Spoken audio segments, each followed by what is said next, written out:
today we all have gathered here on the second day of the conference for the Intralogistic and Warehousing Transportation Management Conference, and we have our first speaker here with us, Ms.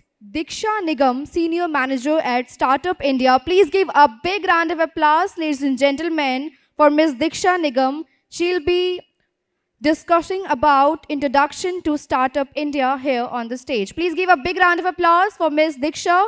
She is the Senior Manager at Startup India. Hi, good morning, all of you. As mentioned, my name is Diksha and I'm a senior manager with the Startup India team. Just with a quick show of hands, how many of you are aware about Startup India, about the initiative? 1, 2, 3. Okay. And how many of you are startups? Okay, great. So I'm one of the founding team members and I've been part of this initiative for over 7 years now. I've worked across different verticals in terms of promoting entrepreneurship in tier 2, tier 3 cities, currently leading the women entrepreneurship and the incubator vertical in the team. Today I'm here to just quickly give you an overview about the initiative, what are the incentives, what are the programs that we do and how you can connect with us for these different programs. So I'm sure all of you would know that the initiative was launched in January 2016 by the Honorable Prime Minister Shri Narendra Modi ji, basically building on 3 key pillars: simplification and handholding for startups, funding support and incentives, and the industry academia partnership. So most of our incentives are based around these 3 key pillars. To quickly give you an overview of the startup ecosystem that we have now since the launch of the initiative, there are over 1 lakh startups that have been registered with the Department for Promotion of Industry and Internal Trade. By register, I mean that they had applied for the recognition certificate and they've received it.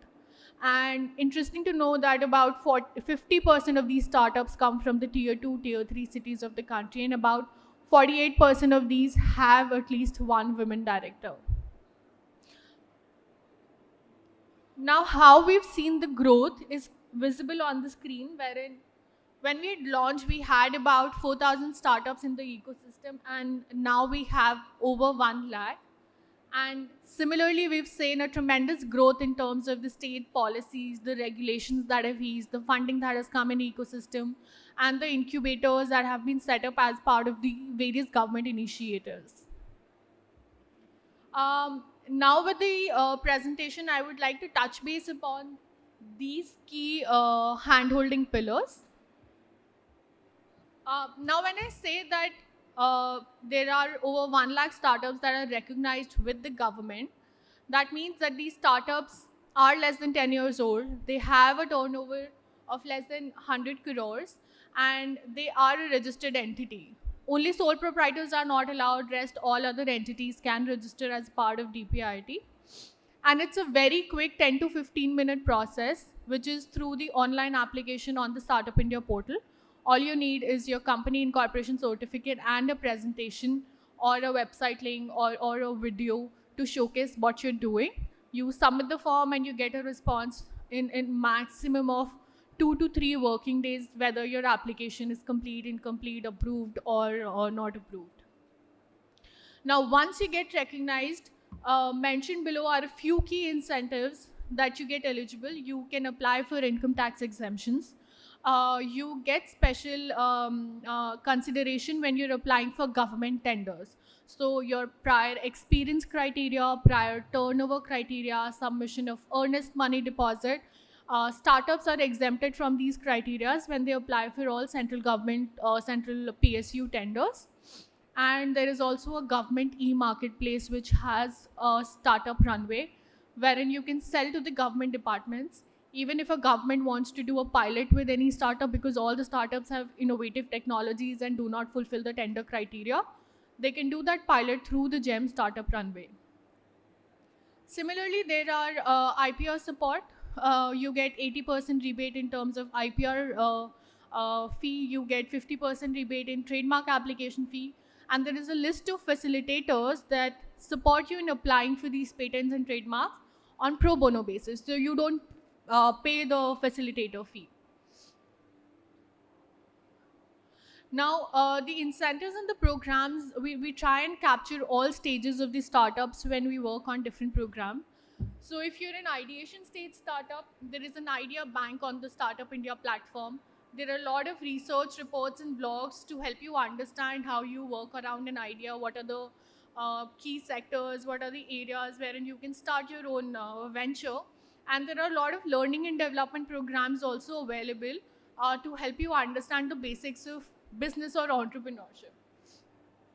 For a validation and early traction startups, we have a lot of mentorship programs ongoing. We do a lot of corporate programs.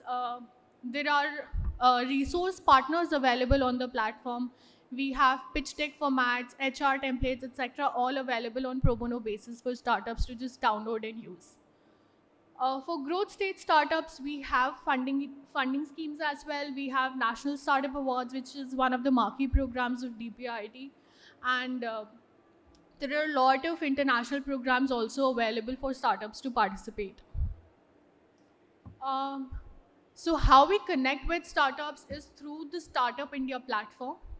There are over 6 lakh registered users on the Startup India platform, which does not just include startups, but also aspiring entrepreneurs, government departments, corporates, accelerators, incubators, and mentors, investors. So pretty much all the ecosystem enablers are also there on the platform.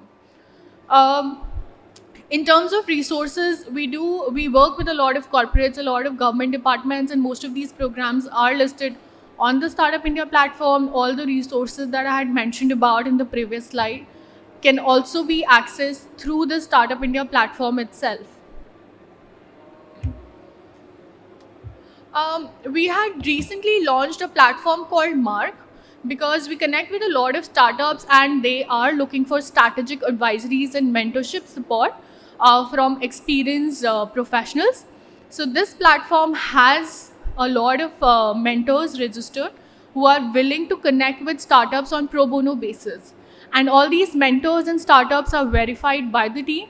No mentor on the website has less than 7 to 10 years of experience and is an expert in their own area.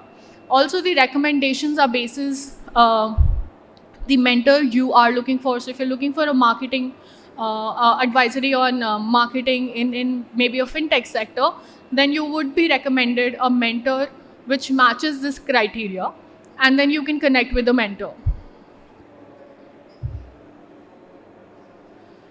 Now, when we talk about funding support, we have tried to cater to different stages here as well.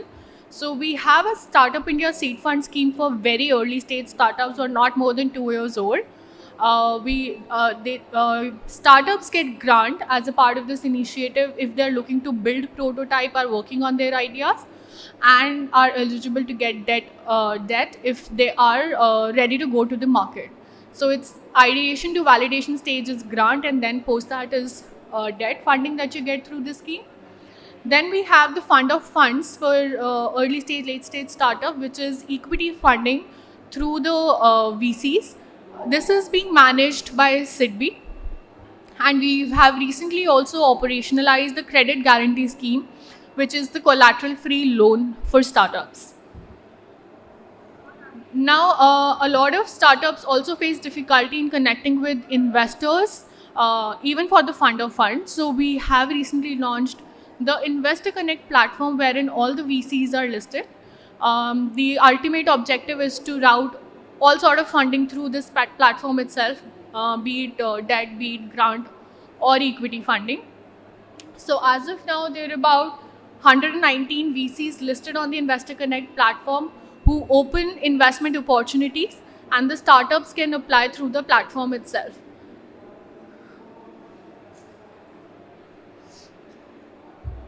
Now, so not just funding, but market access is also one of the important areas wherein startups are looking for support, and we try to cater to not just domestic access, but also international market access. For domestic, both government and corporate. So as I mentioned earlier, that there are relaxations in the government tenders, and we have GEM, the government e-marketplace through which you can sell to the government. Um, we work with a lot of government departments to host open innovation challenges, wherein these government departments list problem areas wherein they are looking to work with startups. And startups can apply through the Startup India platform and then connect with the government department. So people evaluating the applications, connecting with startups are all government officials from respective departments and ministries, because they understand the problem area and the kind of solution they are looking for. Similarly, we work with a lot of corporates on, again, most of these are open innovation challenges, wherein corporates are looking to identify innovative solutions and work with startups. We've worked with over 250 corporates till date, and the incentives vary from providing mentorship access to technologies, to pilot opportunities, cash grants, etc. So not just domestic, we also try and see that our startups get international exposure. So we have bridges with about 21 countries. These bridges are like soft landing platforms on the Startup India portal, wherein you can get easy information about the ecosystem in those countries. So how you can set up your startup, what kind of regulations are there, if there are any special incentives for any international startups looking to expand in those particular countries. There are SPOC details, and you can connect with those SPOCs for any specific handholding support that you're looking for. But not just these bridges, we also take a lot of startup delegations to international events like Slush, Viva Tech, Dubai Expo, etc. Um, and these are mostly events wherein either your entry to the exhibitions, the booth space, this is all covered by the government, or in a lot of time the travel is subsidized when you're traveling as a part of the delegation. Along with the access to events, we also try and organize one-on-one meetings and visits to the ecosystem enablers there, so that you are able to have meaningful conversations and come back with genuine leads and opportunities from these countries. Now we've done a few marquee programs as a part of the initiative, one of it being the National Startup Awards that we do every year, which is one way to recognize and reward amazing startups that are creating some good economic, social impact in the economy. Um, Apart from that, we recently did Innovation Week. It's again a marquee program that happens every year in January. Recently, curtain raiser has been done for Startup Mahako. That was also done by the Honorable Commerce and Industry Minister Shri Piyush Goyal ji. So this is it on about Startup India. In case there are any questions, happy to answer them.